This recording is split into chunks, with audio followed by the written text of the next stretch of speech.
Well, tonight, congressional Democrats are demanding answers. They want to know why the president secretly switched planes last month during a trip overseas. NBC's Julie Sirkin reports from Washington. President Trump downplaying concerns over an alleged Iranian assassination plot that led to a covert ruse to get him out of Turkey last month. I don't worry about anything, to be honest. Whatever it is, you know my attitude, whatever.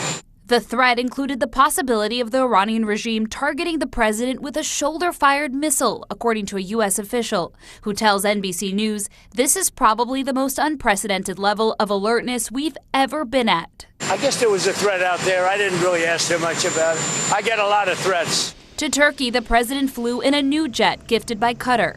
But before leaving the country, the White House sent the new plane to Britain and said the president would take the old Air Force One home instead. A pool camera captured the president boarding the old jet. A catering truck can be seen behind it.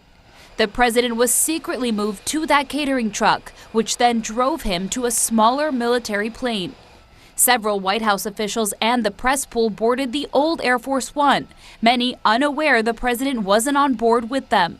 The threat level right now, both domestically and internationally, is very high. Defense Secretary Pete Hegseth joined the president on the smaller plane. Other cabinet members, Marco Rubio and Scott Bessent, remained on the older Air Force One. A U.S. official says plans for the misdirection plot came during the final hours of the NATO summit, at the urging of the Secret Service and the U.S. military. The plane that I flew on was at greater risk. Why do you say that? Because that would be the plane I think that they would be more likely to go for. Congressional Democrats are demanding the White House answer questions both about the threats by Iran to assassinate the president and the plot to remove him from Turkey safely. Senate Minority Leader Chuck Schumer was blasting the White House, calling it unacceptable for the administration to keep key members of Congress in the dark, only for lawmakers to find out about all of this in media reports. In Washington, Julie Sirkin, NBC News.